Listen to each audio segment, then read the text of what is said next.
Hello everyone and welcome back to another episode of The Damage Report, still on lockdown, and today, an election day. Elections from last week being decided, more to be decided tonight. I, for the first time in forever, won't be breaking it down live, but do you know who will be? Emma Vigeland, who joins us now. How's it going, Emma? It's going great. I got another 10 p.m. Eastern work time.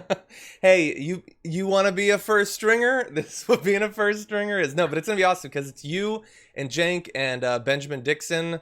It's going to be great. I love Ben Dixon. He is just the best. Yeah, he's great. I'm glad that he's getting involved in more of our election coverage.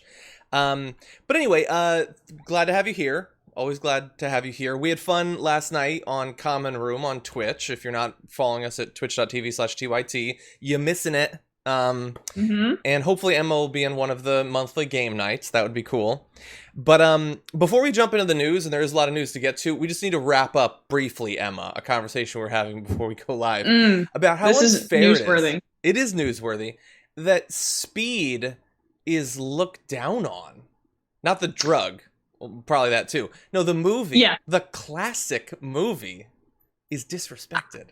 I think that's disrespectful. Star-making turns, Sandra Bullock, Keanu Reeves. Yeah. Action, sexy romance. Just classic, what is it, 90s, mid-90s action movie? I'm all for it. 100%. And, I'm blanking on his name now, but the guy who was his partner is great too, from Dumb and Dumber. I cannot believe that I'm blanking on his name. Jeff Daniels? Jeff Daniels. He was great. And Sandra Bullock was perfect. Anyway, I hate when people look down on... I mean, granted, the fact that it's two LAPD officers who are superheroes, that now feels a little bit weird. But other than that...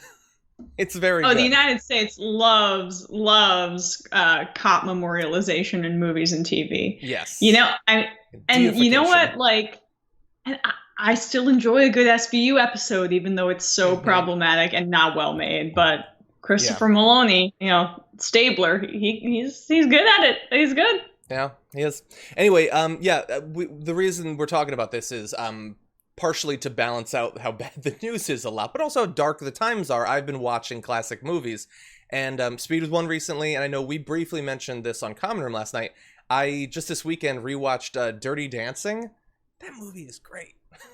Such a good movie. Great movie. Anyway. Really well done, discussion about abortion that I think was ahead of its time. 100%. Yeah. Anyway, no matter how dark things get, we'll still have classic movies. We'll still have that, if nothing else. Anyway, for those of you who joined us, presumably not to talk about movies, don't worry, we got politics for you coming up soon. Thank you to the thousands of you who are currently waiting in the chat room. Please hit the like button if you haven't already. Feel free to spread the stream so that more people know that we are live, and you can comment along. You can send in super chats or comment on Twitch, and we will be responding to those as we go on. With that said, there is send some nice comments, because I'm having a rare bad day. I don't usually have bad days. I'm not having a good day. Okay, except everyone. Now that I can hang out with my buddy John. It's much. Well, Dragon Squad assemble. We can't have Emma have a bad day, so send in some love, and I'll read some of it in just a little bit. But anyway, we are going to start off with the news that is not necessarily the best. We have been waiting... We've been waiting days now to find out. The Kentucky Democratic Senate primary, how is it going to shake out? As election night went on, Amy McGrath was generally up. Eventually, as more and more of the absentee mail-in ballots came in, Booker got up. Unfortunately, apparently in the final count, Amy McGrath has defeated her progressive rival. At least according to NBC News, and most people seem to have decided that is the end result. That sucks. Welcome to the Senate again, Mitch McConnell. There's just no chance that a pro-Trump Democrat with an incoherent political philosophy with zero charisma message is going to beat him. There's no way. And that's really disappointing, because based on just the areas that were outstanding in terms of Jefferson County in Kentucky, you kind of thought that Booker could pull it out, but it was very highly contested, and I'm bummed about that, because it was such a great primary night in New York. And there were a lot of high hopes for Booker, as I just mentioned. Just kind of a punch in the gut, because I do think Charles Booker could have beaten, I think he could have beaten Mitch McConnell. Yeah, look, it's possible. Maybe, because I largely agree with everything Emma said. We could be wrong. And maybe, the election just goes so badly against Donald Trump that Amy McGrath, despite everything that she does to throw this thing, ends up winning. That is possible. If that happens, good. I would argue that if that happens, Booker would have won by even more, and we'd have someone in the Senate that actually seems to give a damn about what's going on. The idea that Amy McGrath is going to beat the leader of the Republican Party by attacking him almost exclusively on him not being good enough at giving Trump what he wants is madness. And I guess, like how many times have we had to say this? I guess it's better than still having McConnell, of course, especially when the Supreme Court is concerned. But Jesus, how many times do we have to do that? Like, Booker could have been a champion. He could have been a fighter. We could have had a little bit of what we've started to get a little bit used to in the House, in the Senate. Wouldn't that be amazing? And maybe we will in the future, maybe when Rand Paul goes up for re-election, but unfortunately not now. Well, what we're going to see, I think, on the macro level with Joe Biden, who's likely to beat Trump in the fall as of now, fingers crossed, and say McGrath stumbles into victory against Mitch McConnell because Trump has so thoroughly botched the coronavirus pandemic, the response, the economy, the response to civil unrest and civil rights protests throughout the country. I mean, if she stumbles into beating him, it's going to be the establishment. We told you.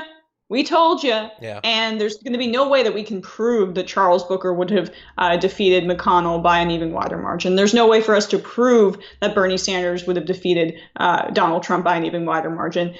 Or would have just defeated him in general. I think that's definitely true. But their lack of political instincts, or their paid to the fact that they're paid to have poor political instincts, or instincts that favor the establishment, they're going to say, oh, progressives just making that up. I think we've been right on a lot. And I think, that it speaks for itself, but there's no way to actually prove it, unfortunately. Yeah, it's just such a disappointing. Like, we already know what every day of this election is going to feel like when it comes to her. The ads she's going to run. How many times are the centrists going to do this? And look, sometimes they'll win, and sometimes they'll lose, but they have done as little as possible to maximize the chance of winning. And I am so sick of watching it, especially with Mitch McConnell. Sorry, just a quick point on that. I thought you'd finished talking, so I can take over your show, obviously.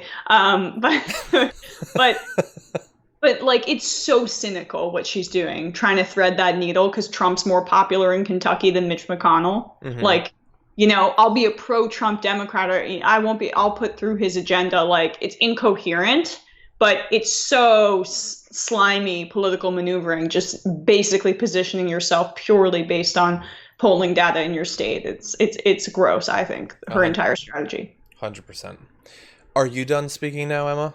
Okay, good. I think so. I'm kidding. Yeah, it's going to be a disgusting election to watch. And, here's an idea. If you are the statewide candidate being massively backed by the Democratic Party and Democrats around the country, and they shower, just for the primary, $40 million on you, and you have all this money, maybe look at a state that still kind of likes Mitch McConnell and does like Trump, and maybe try to do something about that with the tens of millions of dollars of ads you're going to run. Maybe rather than just trying to sell yourself as the person who can work with Trump, maybe try to get Kentucky to catch up to the rest of the country and realize that they are both an absolute disaster. That's an idea, but what do I know? I mean, she's basically a Lincoln Project candidate come to life, so maybe they should just run her entire campaign for her. I mean, they at least attack Mitch McConnell and Trump more than she does. I would say she's not yet one of them. She doesn't go as hard as them. No, that's what I'm saying, though. Like, in terms of what they believe in, they're Republicans that just hate Trump. She's basically a Republican, whatever. So ideologically, they're aligned. But again, like, it can't be overstated how successful Booker was when he was outspent 14-1 by Chuck Schumer's, handpicked candidate Yeah. in Amy McGrath. He should be incredibly proud of the campaign he's run. What a powerhouse in Kentucky. Yeah. And someone to watch for years to come, Charles Booker. According to inside sources, Donald Trump is apparently feeling sad about his prospects going into November, and isn't that a shame? Politico has interviewed a number of different people, and this is what they have concluded. Donald Trump knows he's losing. The president has privately come to that grim realization in recent days, multiple people close to him told Politico, amid a mountain of bad polling and warnings from some of his staunchest allies that he's on course to be a one-term president. And they give some examples. I want to jump to one which we talked about on this show. What should have been an easy interview with Fox News host Sean Hannity on Thursday horrified advisors when Trump offered a rambling, non-responsive answer to a simple question about his goals for a second term. In the same appearance, the normally self-assured president offered a tacit acknowledgement that he might lose when he said that Joe Biden is gonna be your president because some people don't love me, maybe. And the thing is, it isn't just him saying it to people that are close to him. Other Trump devotees seem to have acknowledged it, with Tucker Carlson saying he could well lose this election, and Lindsey Graham saying that the president needs to make the race more about policy and less about your personality, which is as close to open rebellion as Lindsey Graham will ever come since the 2016 election. Anyway, Emma, I mostly included this on the rundown today because I wanted your perspective. These sorts of write-ups of the fears of aides, I feel like come every election, both ways. He's super confident. He believes he's going to lose. What do you make of it? Yeah, and they're usually in Politico, right? I feel like Politico loves taking the temperature of campaigns and speaking to insiders. That's like their entire bread and butter. Well, really fast. When you're up DC's butt, it's easy to take its temperature. So. Exactly. So well done. That was good. Yeah. But yeah, I think that when Maggie Haberman came out with her piece about how the Trump campaign and people on his staff reacted to the disappointment and the failure of the Tulsa rally, there was an acknowledgement there, according to her reporting, that he's on his way to probably losing the election. And that Freudian slip on the Sean Hannity town hall was also quite amusing. But, what a loser Trump is, right? We talk about Hillary Clinton's hubris and how she can put herself out there and go after Bernie Sanders and progressives. When you lost to Donald Trump, lady, you lost to Donald Trump. Yeah. And now Trump, dude, you might lose to Joe Biden. Joe Biden, who is one of the weakest candidates in the history of this country because you were so bad at being president and botched this so thoroughly that you might lose to the guy who on Super Tuesday called it Super Thursday and confused his wife and his sister on stage. That's the guy you're probably going to lose to. I think Joe Biden, in his defense, was thinking about one of those classic NBC lineups on Thursday nights that were pretty super back in the 90s. Anyway. Or Thursday Night Football.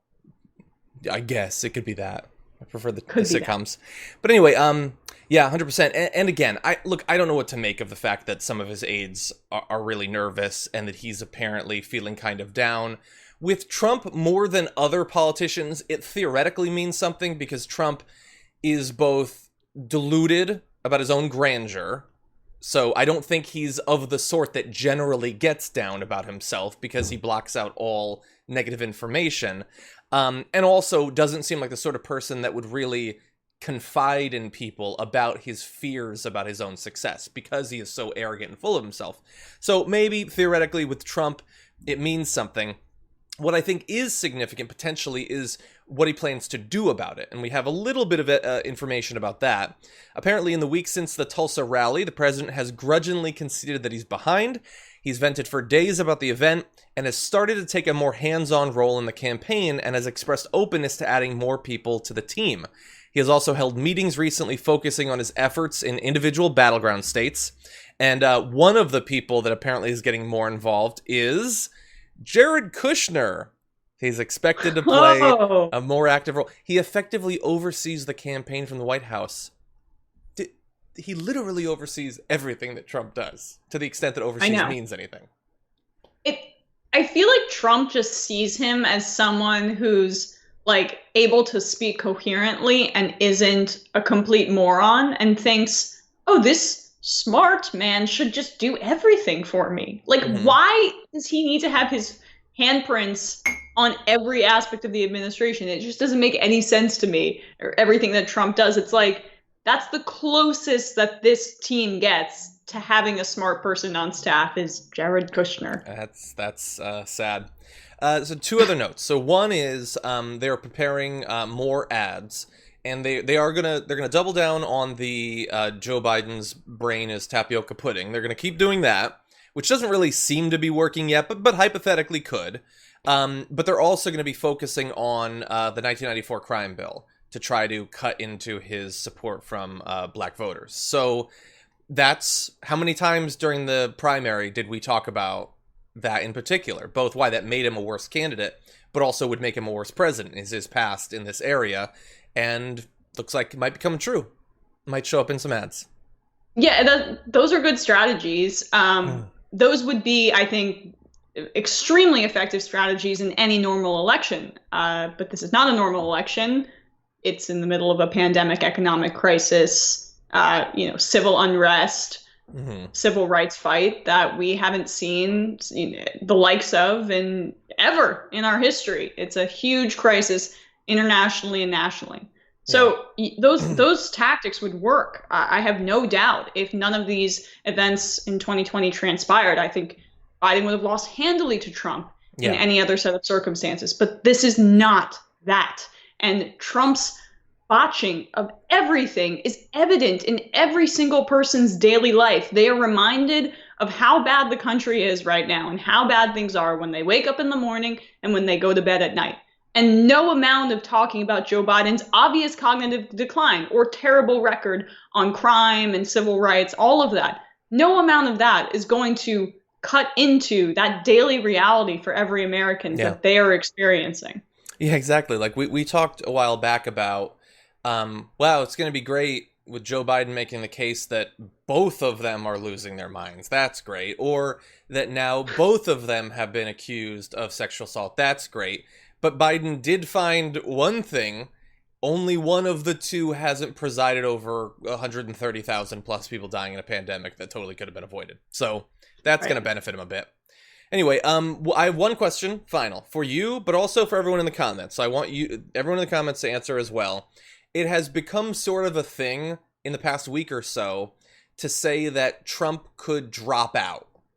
If he doesn't think he's going to win and he doesn't want to be absolutely crushed, that he would just drop out. What do you think? No, that's never going to happen. That's a stupid liberal pipe dream.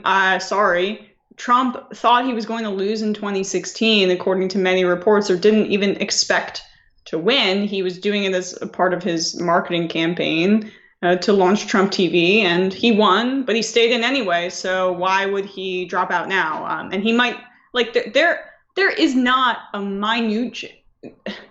There's a chance that's better than minute, I should say, that Trump will try to come up with an excuse not to leave office. I didn't think that was entirely possible until, now, but that could happen. And so Trump isn't going to go quietly. That's for sure. Yeah. This is why we get each other, Emma. I feel the same way. And like, it is both a sort of liberal pipe dream, but also I've heard from people who I don't consider to just be, sort of normal centrist libs that this is what they're saying. Some of the articles are including sources are saying and everything. And I just feel like, no, we heard this last time. And let's say he does. We don't need to talk about it or plan for it ahead of time. Let's just be surprised. Let's plan for him running. And let's plan for a really messed up American electorate, a significant portion of which views politics exclusively through their white supremacist worldview, to still turn out for him. Let's plan for that so that he doesn't win. That's my view. And so far from what I'm seeing from the chat, the vast majority say they don't think he's going to drop out too. We need to talk about a relatively new show called the Republic, or UNFTR. As a Young Turks fan, you already know that the government, the media, and corporations are constantly peddling lies that serve the interests of the rich and powerful. But now there's a podcast dedicated to unraveling those lies, debunking the conventional wisdom. In each episode of On the Republic, or UNFTR, the host delves into a different historical episode or topic that's generally misunderstood or purposely obfuscated by the so-called powers that be, featuring in-depth research, razor-sharp commentary, and just the right amount of vulgarity. The UNFTR podcast takes a sledgehammer to what you thought you knew about some of the nation's most sacred historical cows. But don't just take my word for it. The New York Times described UNFTR as consistently compelling and educational, aiming to challenge conventional wisdom and upend the historical narratives that were taught in school. For as the great philosopher Yoda once put it, "You must unlearn what you have learned." And that's true whether you're in Jedi training or you're uprooting and exposing all the propaganda and disinformation you've been fed over the course of your lifetime.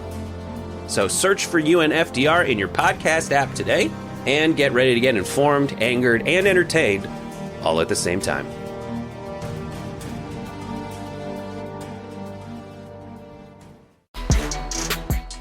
Over the past couple of weeks, coronavirus cases have been spiking in a number of different states, and as a result of that, states, especially ones that opened really early and really fast and really irresponsibly, are now having to shut down once again. And one great example of that, at least in a limited sense, is Arizona, with Governor Doug Ducey ordering the state's bars, gyms, movie theaters, and water parks to shut down for at least 30 days, amid thousands of new coronavirus cases in the state, including a one-day record of more than 3,800 this last Sunday. It was the 7th time in the past 10 days that new cases in Arizona exceeded 3,000. He also ordered public schools to delay the start of classes until August 17th. He went on to say, "Our expectation is that our numbers next week will be worse." He described the state's coronavirus data as brutal. Republican governor, who, by the way, he opened initially before White House guidelines recommended them to. So he was ahead of even Trump on the reopening. And Arizona's one of the hardest hits. He is historically incompetent and more, committing malfeasance here. Who wants to go to a water park right now? Are you kidding me? Water park? Not necessary. Is that an essential business? It's what the governors of Florida, Texas, and Arizona have done. It is unbelievable how sociopathic they have behaved. Like, the way that they have just decided to give free rein to business, and DeSantis won't even say masks are required in public. It's the bare minimum. The bare minimum. And you know what?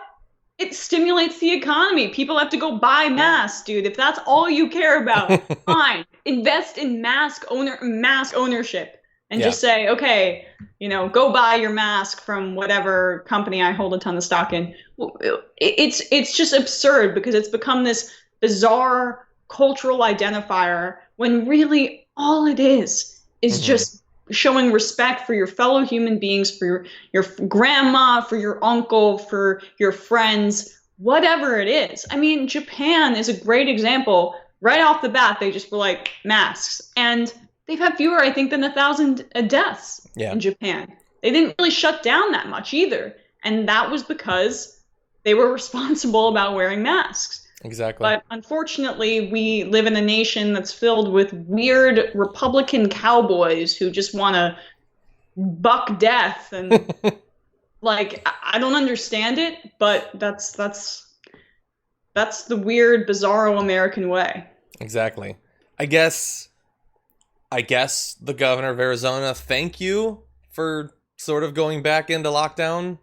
Wouldn't necessarily been necessary if you just maintained the other one for a little bit longer until we were actually past this. But honestly, any Republican doing the bare minimum that is considered responsible, I actually think, because they're going to be attacked by Trump, either publicly or privately, we have to give them some positive reinforcement, I think, for them to do it, because they're going to be attacked. And we're already seeing that in some places. So Texas also had to sort of pump the brakes a bit on their reopening.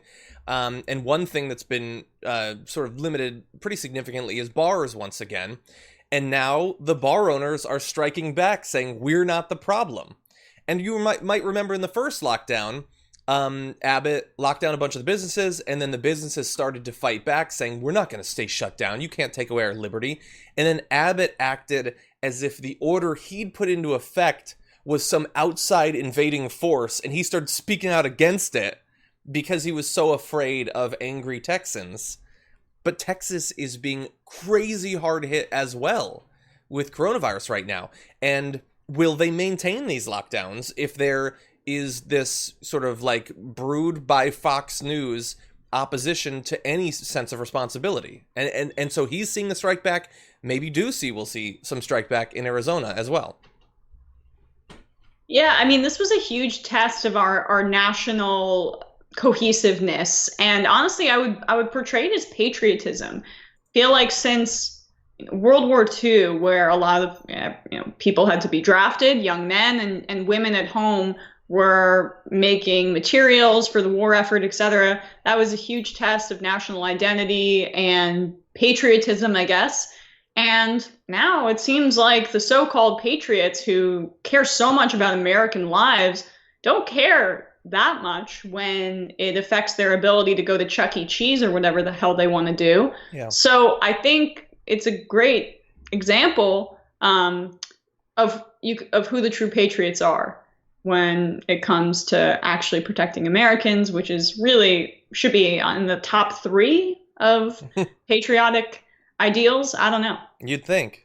Yeah, but unfortunately, as much as they say they are patriotic, some of them are just deferential to Trump. That's it. And that's why you have things like you talked about DeSantis not making masks mandatory, and him now blaming younger people for the rise in coronavirus cases, claiming that they can't be forced to comply with social distancing measures.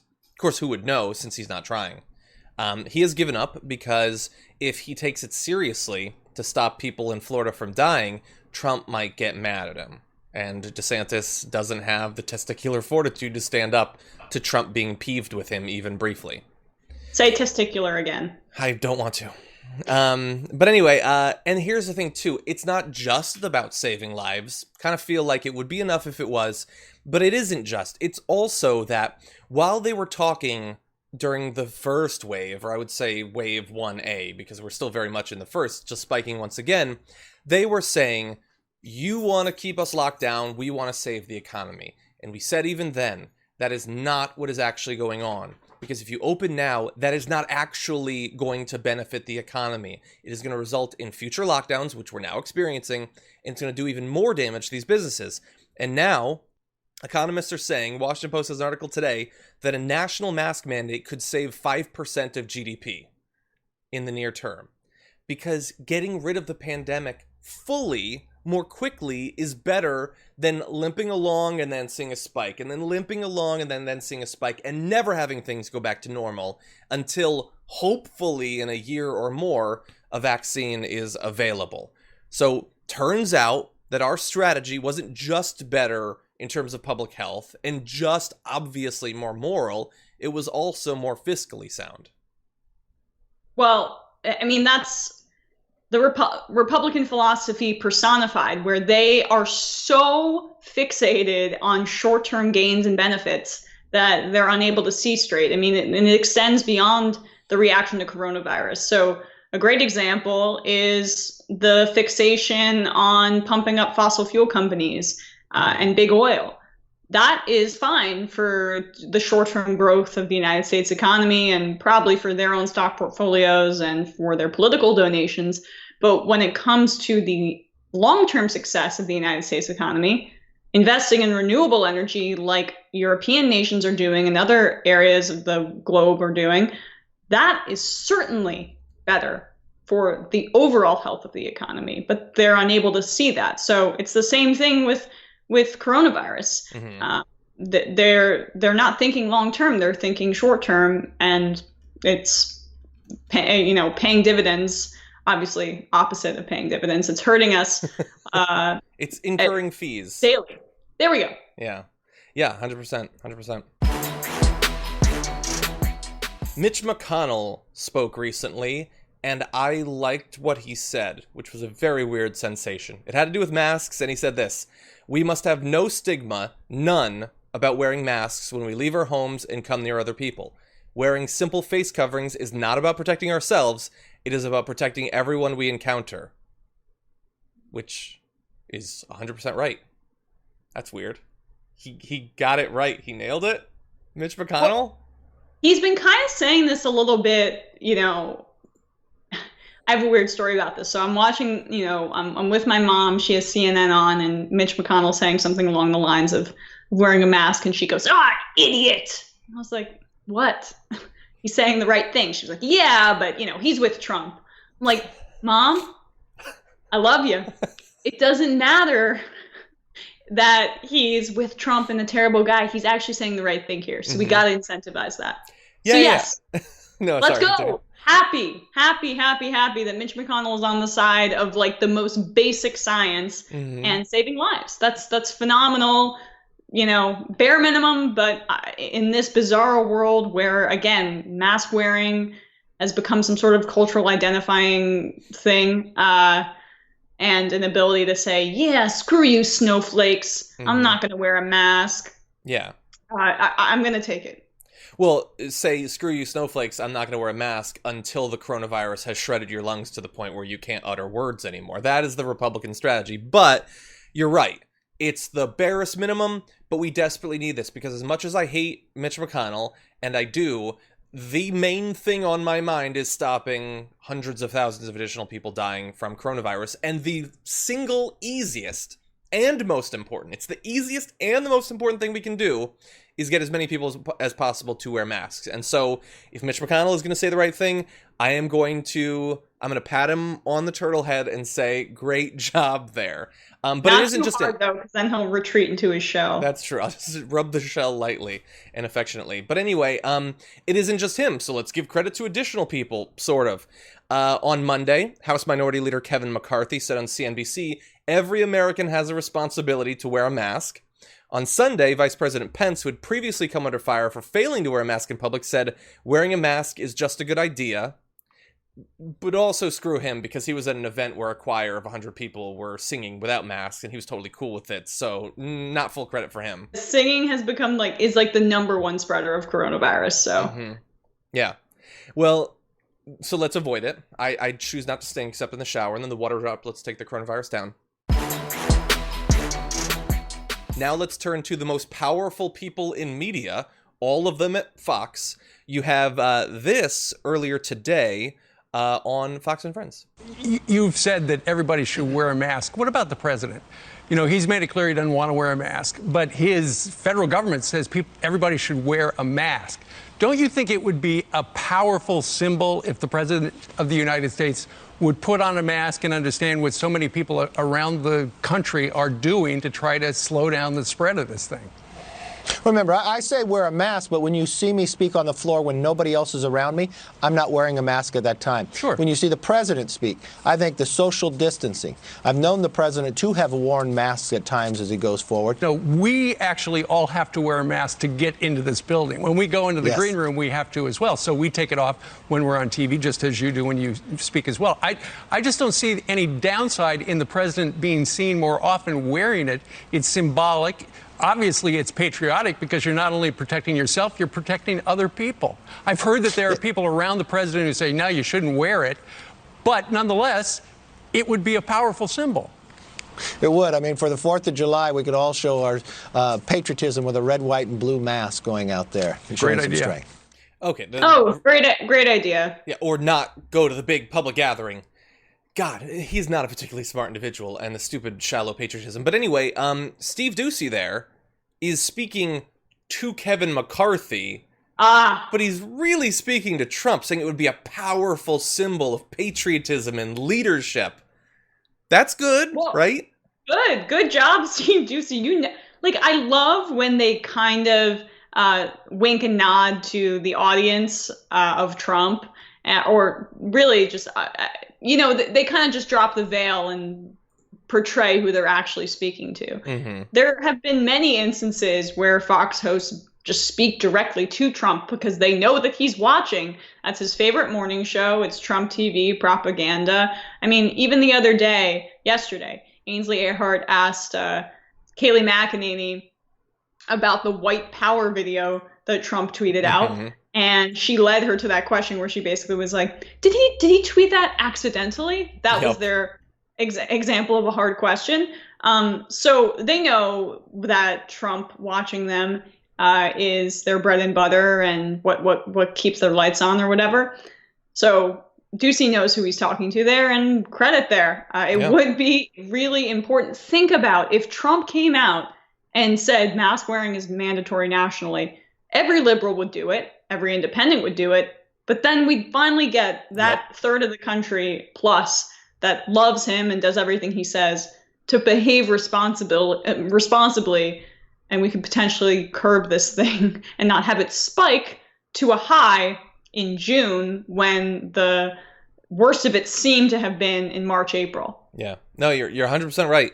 And we can and have been trying to encourage people to wear masks for as long as I can remember, but we're never going to get through to Trump, obviously. Virtually the only people that could, I don't even think Mitch McConnell or Kevin McCarthy could, but Steve Ducey, maybe. And if not Steve Ducey, what about Sean Hannity? Because we've got a little bit of him as well. Look, anecdotally, I was in the epicenter of this. I went to my grocery store every week. Guess what? They wore masks. Nobody at my grocery store, thank God, got coronavirus. I think they work. And I said, especially if I wear a mask and it opens up baseball, concerts, NFL football, I'd rather wear the mask and go to the game to protect grandma, grandpa, mom, and dad, and watch the ball game. Anyway, joining us now. So, seems a little bit weird that he had to have the anecdotal experience of his supermarket to get that masks help stop the spread of disease. What does he think surgeons have been doing all this time? But anyway, that is Sean Hannity. If it happens to him, it's real. Just quickly, ads that need to go out right now. Do you want NFL football to happen in the fall? Do you want baseball to happen? Do you want the World Series? I don't care. Do you want the NHL to restart? Okay, fine, I care. Do you want the NHL to restart? Do you want the NBA to have their little bubble thing in Orlando and finish the season? Do you want sports?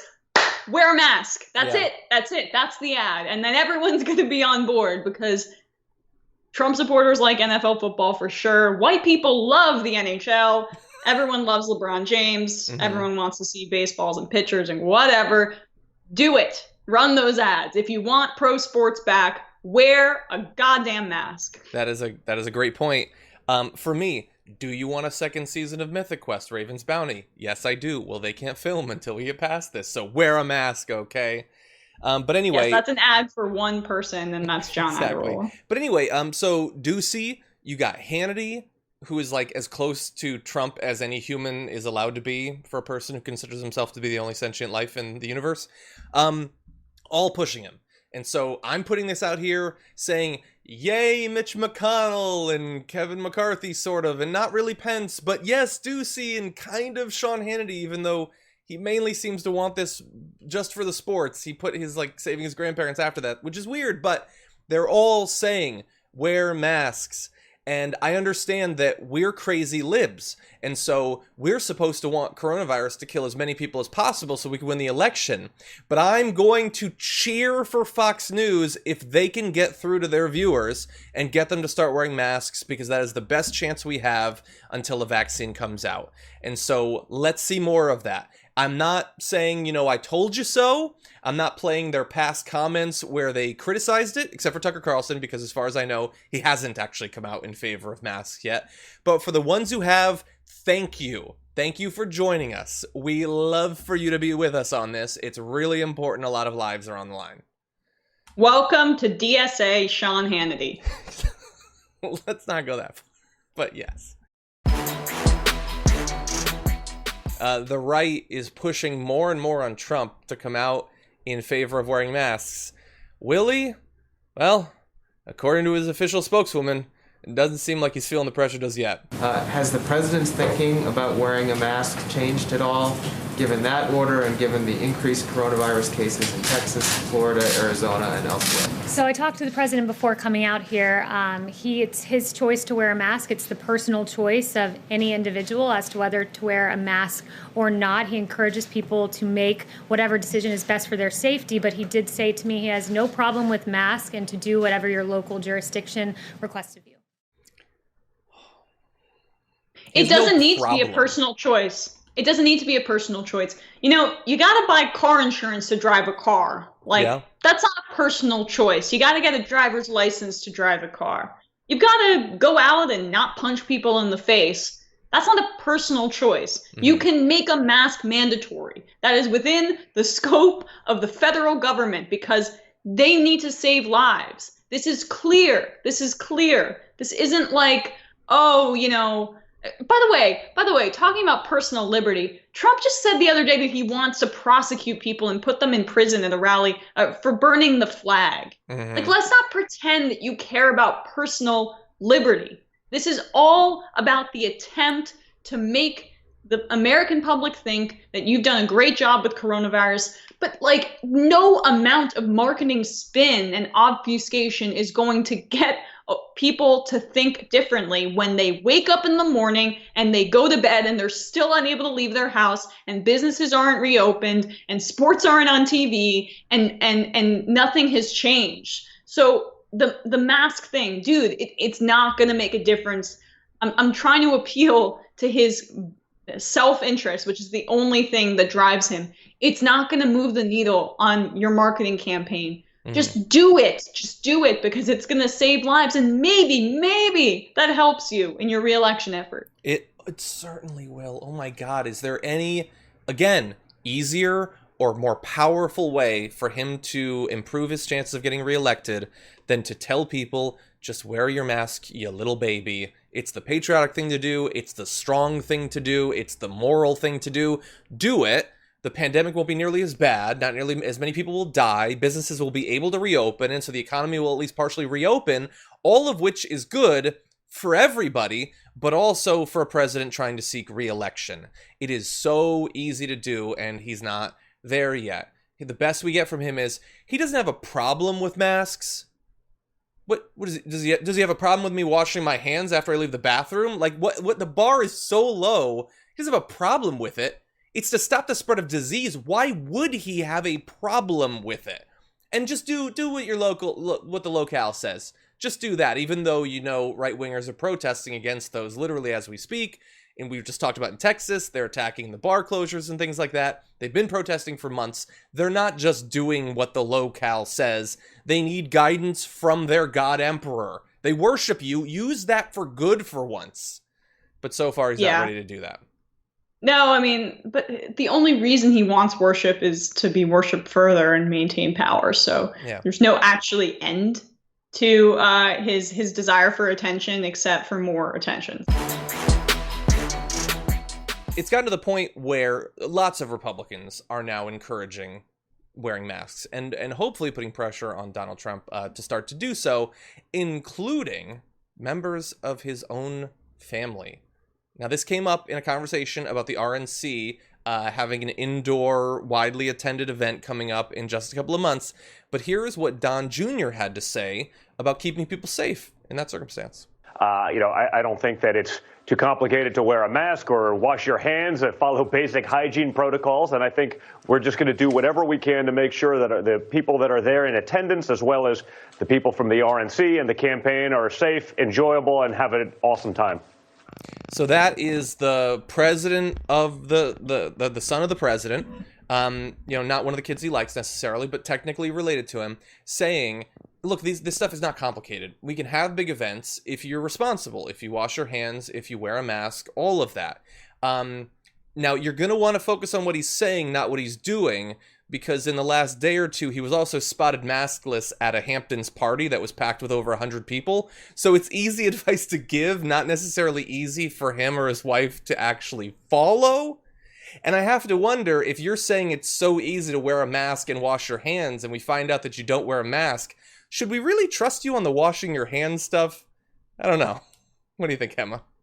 God, look at that party of like pastel douchebags. Ugh. I'm sure some of the people were nice, but they were hanging out with Don Jr., Fine. so yeah. God, he has the charisma of like a thumb. He is so unremarkable and untalented. Mm-hmm. What's really amazing about him is, like, first of all, he's gonna get coronavirus acting like this. You idiot! Protect yourself, you massive idiot. But also, he really does think, like, you don't think he thinks he's gonna be president someday? He's like, oh yeah, no, Trump is doing it, but look, Trump's an idiot. I'm the smart one. I'm the second generation. I'm gonna nail this thing. He's so bumbling in his communication. He doesn't have any of the ridiculous what passes for charisma on the right that I've never bought, but that they seem to. He doesn't even have that. Yeah. Why does he tilt his head up like this? And talk like this? That's my. I don't have a ton to say except to make fun of this, trust fund silver spoon POS that just, it's like naked in his self-importance and privilege. I'm just, whatever. He triggers me. He triggers me because he would enjoy that. Yeah, he like hashtag triggered for his stupid book with that big font. Exactly, in his face. Anyway, so when I saw that first headline, I thought, okay, this is good. If it's starting to get into his family, that's more pressure, because as much as I think, Don Jr. is everything that you just said, theoretically he has some influence over his father, but he doesn't actually mean it. He's not actually following it. And one of the reasons I say this is, they're going to say this about the event when it happens. Jacksonville is requiring masks indoors, but I don't think that the RNC is going to abide by it if that order is still in effect in 2 months. And we already know from Trump rallies in Tulsa, they said we're going to hand out masks. It's going to be totally cool. Nobody wore them. And at the big Talking Points USA thing at that mega church, I believe in Arizona, they said they were handing out masks, and I only saw a couple. They're not actually going to do it. Like, they're going to pull a Don Jr. They're going to pretend that they're responsible, and then they're going to congregate. They're going to bring Republicans from all over the country to just mosh pit for 3 days, and then they're going to send them back. And they're going to have it in a place that is being absolutely slammed by coronavirus. And I hope in 2 months, maybe we've moved past it, and we're not at 9,000 cases a day anymore. But we could be at 20. We could be at 30 in Florida at that point, because our governor doesn't give a damn at this point. Mm-hmm. It's scary. Yeah. It's scary. My hope is that we get past COVID-19 quickly, so that we have just a minute to breathe before the next pandemic hits us, because Chinese scientists believe that they might have identified something that could hypothetically cause a lot of damage. A new strain of flu that has the potential to become a pandemic has been identified in China by scientists. It emerged recently and is carried by pigs, but can infect humans. The new flu strain is similar to the 2009 swine flu, but with some new changes. Current flu vaccines do not appear to protect against it, although they could be adapted to do so if needed. And researchers are saying that they're concerned that it could mutate further so that it can easily spread from person to person and trigger a global outbreak. While it's not an immediate problem, they say it has all the hallmarks of being highly adapted to infect humans and needs close monitoring. As of right now, it's believed that because it's so new, people have little or no immunity to it, and they're in fact pushing for the Chinese government to wipe it out of the pig population before it has the time to develop in a form that could easily pass to humans and then between humans. Yeah, that's absolutely terrifying, and I think it's part of a larger trend of how our eating habits and our consumption. I don't know enough about science. I'm bad at that part. Ask my Miss Lukeman, my teacher in high school. But she did not like me. But yeah, no, it's unsustainable, and this is one of many diseases that we've seen from pigs and stuff. So John, actually, you take the reins here, because I'm about to start speculating things I don't know about. Oh no, that's what I'm going to do. So allow me. I don't have more to say particularly about this one. It seems like they're probably erring on the side of identifying things before it's really imminently a problem. I mean, they're talking about future mutations potentially allowing it to more easily spread to humans, between humans. All of that still seems a ways off.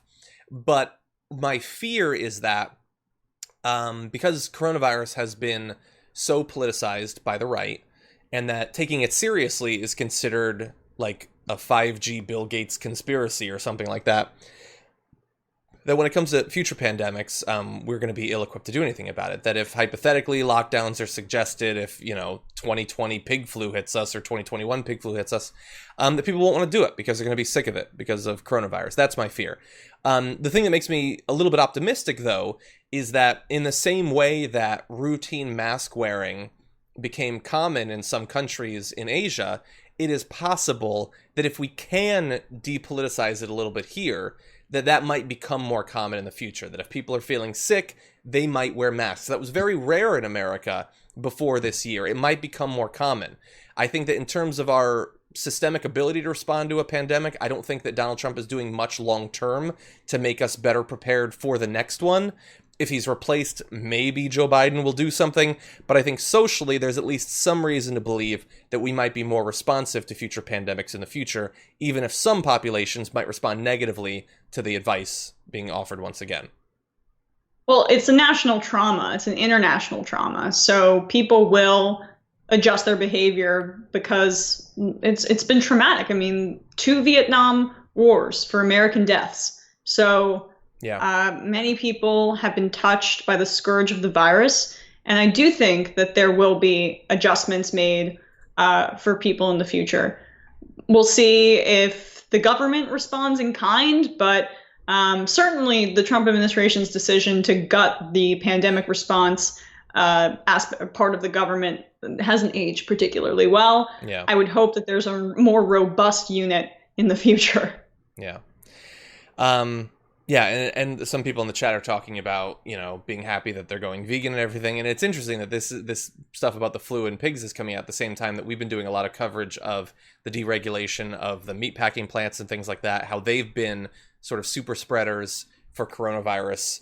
And coronavirus wasn't a particularly pig-happy virus. Imagine if the next one is. It could be even worse. So anyway, I don't know yet, looking forward, exactly how we'll come out of this thing, better prepared, worse prepared. But we do have to be concerned because for a number of different reasons, climate change included, possible spread of future pandemics seems more likely. And we do need to have some sort of strategy ready to deal with it. There was a bit of good news out of the Supreme Court yesterday. Supreme Court announced Monday that it would strike down the Louisiana law that required abortion physicians to have hospital admitting privileges at a hospital within 30 miles of the clinic. This is a sort of requirement that's become very popular in red states in recent years because a lot of abortion clinics don't have that. Now, I know what you're saying. Why would they need to? Good point.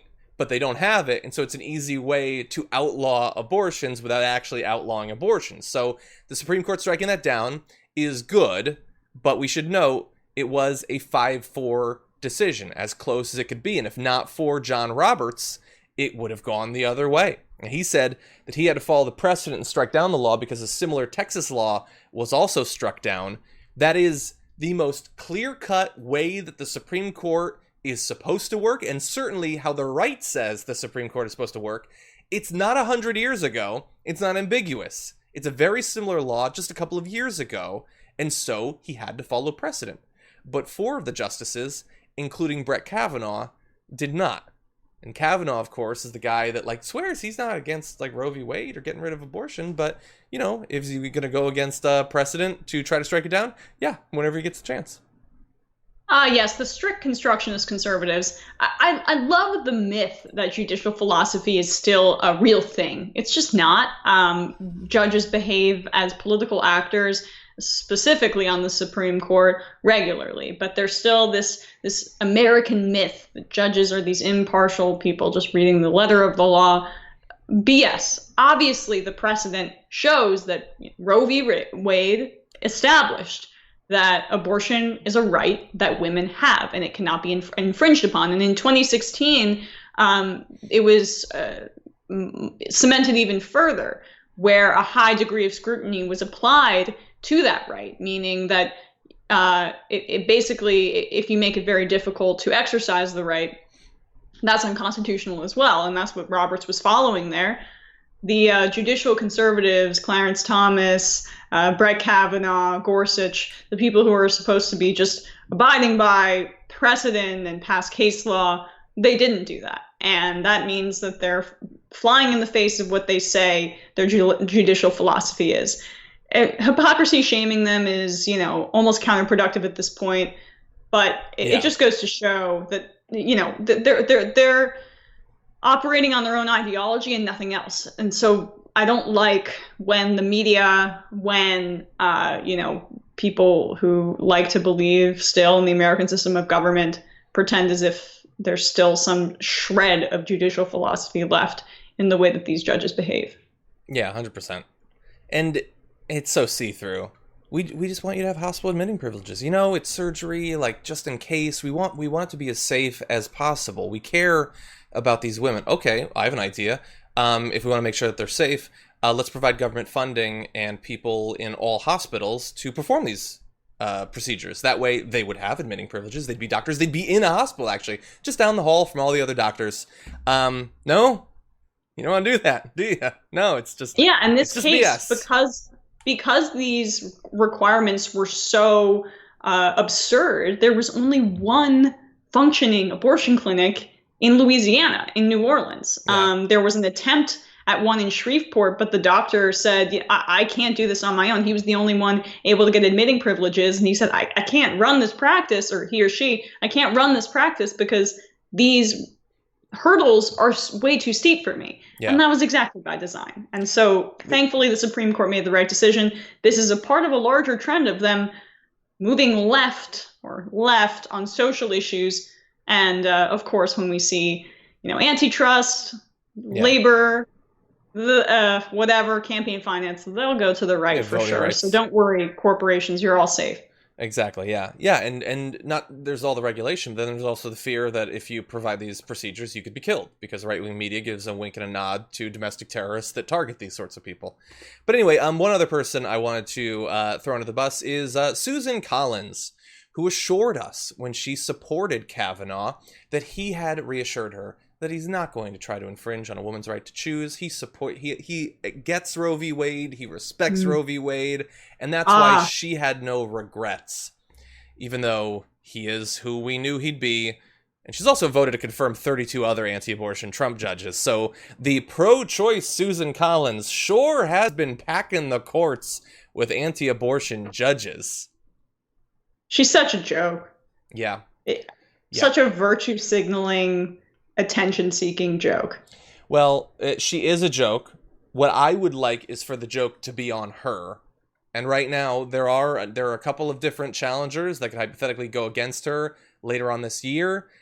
She wouldn't be, my number one or number two for, the person I want taken out in this election, but she'd be in top 10. It'd be kind of nice if after all of her gaslighting the American public, if on these issues, if they did actually come home to roost, like we were talking about during the run up to the Kavanaugh vote, when she could have done something to stop him, and chose not to, and told Blasey Ford to basically go F herself.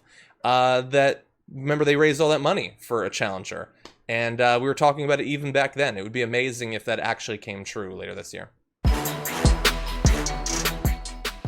Progressives, including Senator Bernie Sanders, are pushing a plan to take a chunk of our defense spending, which is at record levels, and take it and put it into other uses. And joining us now to break down what effect this could have and the political fight it might cause is national security reporter for The Intercept, Alex Emmons. Welcome back to the Damage Report. Thanks for having me. Glad to have you here. You had an awesome write-up about this at The Intercept. If this plan were to be passed, exactly what would it do to defense spending, and where would that money end up going? Right. So basically, the thing to understand is that since Trump has come into office, defense spending has gone up by more than $100 billion. And progressives in Congress are looking at ways of redirecting that money towards a progressive agenda. So basically, what the Sanders and now Senator Markey is on the proposal, what that measure would do is it would take roughly 10% of the total authorized money for defense which is about $74 billion. And it would create a grant program through the Treasury Department that would go to low-income communities. Now, it's important to understand it's kind of a blunt instrument. The proposal would basically just shave 14% off of a lot of Pentagon accounts. It doesn't really go into the specifics of we're going to cut this and we're not going to cut that. But basically, it's a way of injecting progressives into the conversation about the yearly defense budget. So before we get into some more of the specifics, I want to understand sort of the international context. So as you point out, defense budget has gone up significantly with Trump. We spend more as a country, than any other country on defense. We're number one. So if this plan were to go through, would we fall to like 3rd or 20th or 50th? Where would we rank internationally in military spending if they got this plan through?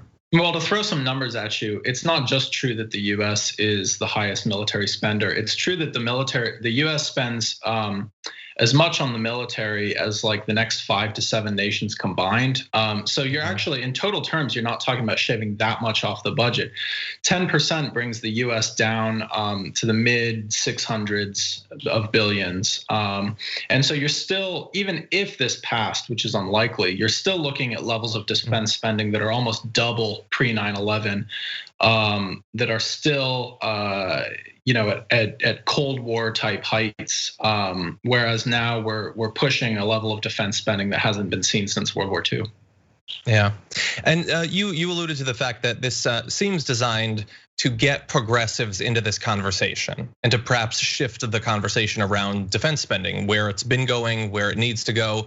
Does that seem like sort of the actual intent as well as the effect? That this isn't necessarily designed to pass in this particular form, but to open up a conversation that progressives will be a bigger part of? Well, what I heard in conversations with progressives on the Hill and budget analysts more broadly is that that's probably true. It's probably a measuring or a messaging bill, and the intent is to get the message out there. It's important to understand that if you look at next year is going to be a real and almost historic opportunity to cut the defense budget. You have decade-old budget rules that are set to expire that tie the amount of defense spending to the amount of non-defense. So that already is going to be a big opportunity. And then if you add to that the fact we may have a Democratic president and maybe even a Democratic Senate, and think about, the president sends their budget to Congress in February. So in the opening weeks of a Biden administration, Joe Biden would have huge authority to dramatically reshape the federal budget. So I think progressives are looking ahead to next year and saying that they have to make a case now on defense spending to influence the Democratic Party in that direction. And one thing I've been curious about is we spend obviously so much on defense ostensibly to protect American lives from foreign nations killing us. The CDC, I don't remember the exact number. It's something like $10 billion. It's not a particularly large amount, especially in comparison to defense spending. In a time when so many Americans have died in just the past few months from coronavirus, is that a part of this conversation that hypothetically some of the money could be diverted to making us better prepared for future pandemics like the one we're still, embroiled in? Well, in terms of what the money would be diverted for, I think the measure is unlikely to pass. And so I think you could ask questions about what this Treasury Department grant program would do, but that's sort of neither here nor there. I mean, I think the coronavirus is a big part of the conversation because at a time when hundreds of thousands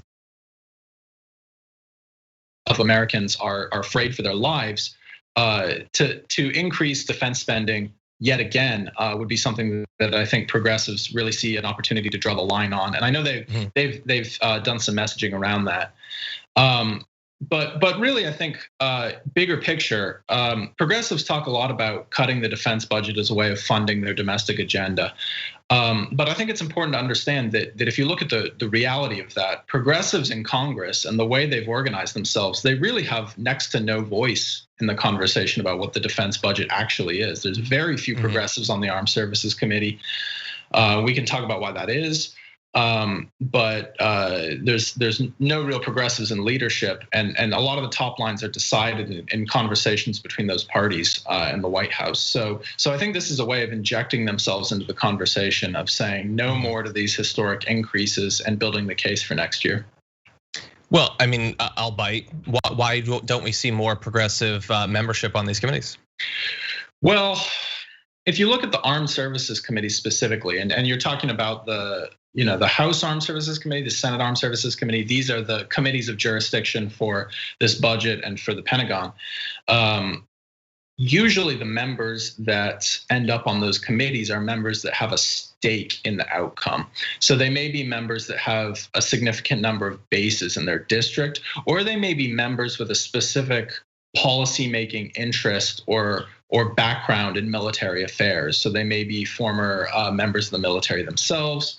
A lot of times progressives come into the House or the Senate and they want to work on banking reform, or they want to work on a Green New Deal, or they want to work on any number of things that are part of the domestic agenda.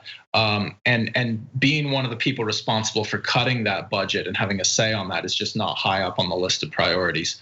But in terms of building organizing, building policy making power, that faction in Congress is really going to have to work on that if they want to have a say in the conversation. So, okay, let's talk about this conversation about cutting the military budget. In the past, generally, anyone who talks about making cuts, even minor ones, is presented as someone who's effectively surrendering to America's enemies. It's going to leave us defenseless. All the context that we've spoken about how much we spend in comparison to all of the other, effectively the close allies combined. How do you see it shaping out now? Is the pandemic going to be an influence on how people interpret whether it makes sense to cut the military budget? Has the country shifted in some way? What do you think is likely to happen? Well, it's difficult to say for sure. I think that the pandemic has opened a lot of people's eyes to what is really a threat to American lives. And if you read the Trump administration's justifications for why the budget has to go up and up, I mean, Trump says at a level, we have to rebuild the military, and the military was never in disrepair. But if you read the actual policymakers in the Trump administration and their justifications for why the budget has to go up and up, it has to do with competition with China and competition with Russia, great power competition, the need to build large weapon systems to modify our nuclear arsenal and modernize it. And I think a lot of Americans nowadays, even non-progressive Americans, would question whether that's really at the forefront of our concerns, or whether that's really even at the forefront of threats to American lives. So yeah, I think that's going to be a big part of the conversation. But there's a long way to go on the budget. You mentioned the CDC earlier. One interesting fact is that the EPA, the Environmental Protection Agency, under Obama, not even under Trump, every year, the EPA had a smaller annual budget than the F-35 program alone in the Pentagon. So, I mean, you're talking about huge budget shifts to get to that level of proportionality. Yeah, and I know in your article you talk about Representative Ro Khanna acknowledging that this does need to be messaged very carefully because of the possibility that the right could try to exploit it. And I wonder in this particular time where Donald Trump, he is sort of flailing in his reelection campaign. He's had a number of different, sort of own goals around the pandemic, his response to the protests. This seems like something that they might find to be very familiar, like almost comfortable, that they could start to run on the Democrats being against the military effectively. And I get what you're saying, that people seem to have a new idea of what the actual threats are. And so I just want your gut. Do you think that for Donald Trump could be a way to inspire a little bit of his base, to demonize the Democrats as being sort of naive when it comes to national security? I think as a matter of politics, your point is correct. But I think Trump will say that no matter what the Democrats' position on the military budget actually is. Exactly. I think that for Trump and for Republican messaging generally, the softness of Democrats in the national security space has nothing to do with whether the military budget is $600 billion or whether it's $700 billion. I don't think that's going to change fundamentally. I think that if progressives, though, if they want to move forward the conversation of actually making cuts, instead of these sort of yearly automatic increases, they need to come to the table and they need to start identifying what's actually going to get cut. Where are you going to scale down the U.S. military presence overseas? Which bases are you going to close? Which weapon systems are you going to cancel or scale back? Those types of things. This measure by Sanders and Markey and other ones by like the resolution introduced by Barbara Lee, those pieces of legislation don't really make those calls. They don't really wade into that territory. So I think that's probably the next step. Yeah, and we should point out, and you sort of alluded to this, that these cuts, which hypothetically will be presented as being radical, just sort of get us back to the status quo of not that long ago. It's not like when anti-war activists or activists who have been pushing their entire lives for scaling back military spending, they generally are not calling for 10% or 14% cuts in military spending. They want our military spending to be in line with what other countries spend, which, as you which you pointed out, is far, far lower. And so, I'm glad that this conversation is being opened up, but this certainly doesn't go as far as some people would probably want it to.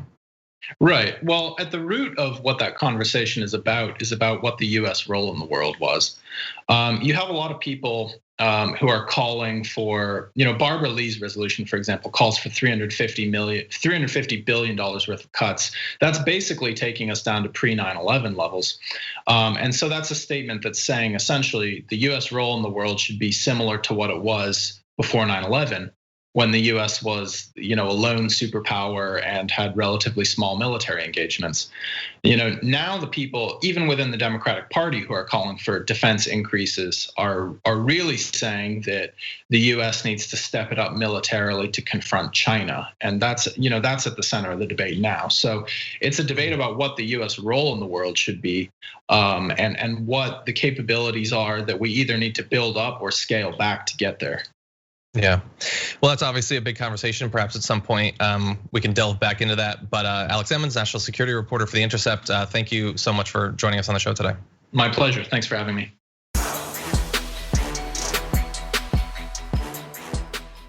Thanks for listening to the full episode of The Damage Report. Support our work, listen ad-free, access members-only bonus content, and more by subscribing to Apple Podcasts at apple.co/TYT. I'm your host, John Adarola. I'll see you soon.